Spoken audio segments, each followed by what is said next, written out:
एक पुरानी कहावत है कि पेड़ के कटने का कोई किस्सा ना होता। पेड़ के कटने का कोई किस्सा ना होता यदि कुल्हाड़ी में लकड़ी का हिस्सा ना होता। बात सही है भाई साहब। जो लोहे की कुल्हाड़ी होती है उसमें जो पकड़ने वाला हत्था लगा होता है वो लकड़ी का होता है। यदि वो पकड़ने वाला हत्था नहीं लगा होता तो हम लोग पेड़ को नहीं काट सकते थे।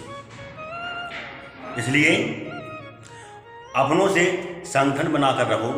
जीवन में आपको कोई नीचे नहीं दिखा पाएगा। लंकापति रावण था, बड़ा पंडित था, ज्ञानी था।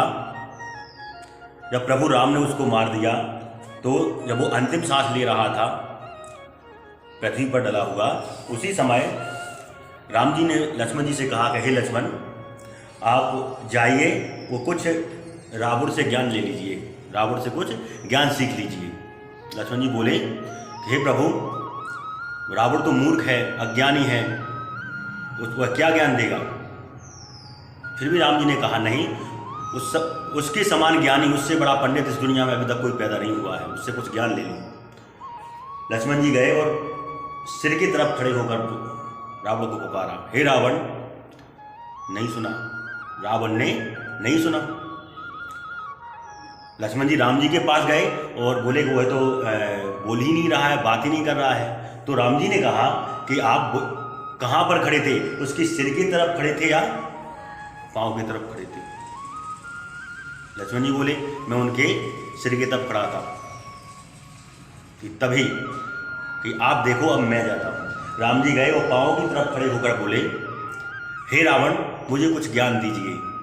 तब रावण ने बताया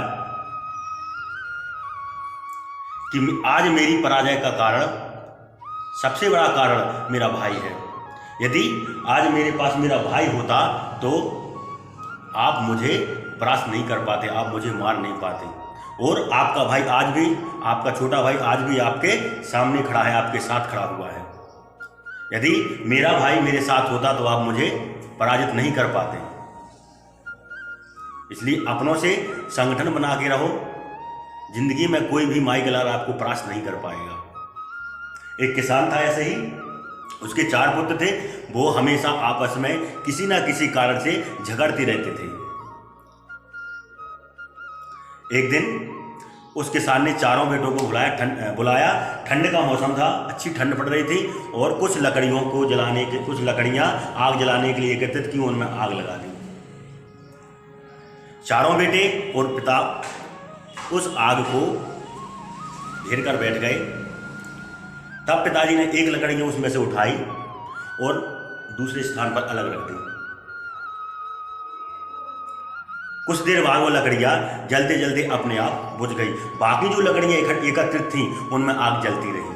तब पिताजी ने बताया, देखो बेटे, यदि संगठन में रहकर रहोगे तो इस प्रकार हमेशा आप जलते रहोगे, तरक्की करते रहोगे, उन्नति करते रहोगे। और अगर यदि आप अलग हो गए तो इस लकड़ी की तरह बुझ जाओगे। चारों बेटों की समझ में आ गई। चारों बेटों को ज्ञान प्राप्त हुआ और सब लोग हंस खेल कर मिलकर रहने लगे। जो व्यक्ति अपने घर, परिवार, समाज से मिलकर नहीं रहता है उसकी उन्नति कभी नहीं हो सकती है। इसलिए हमें अपने परिवार, अपने भाई बहन, अपने समाज, अपने हर प्रकार से सभी से मिलकर रहना चाहिए, तभी इस दुनिया में हम उन्नति कर सकते हैं।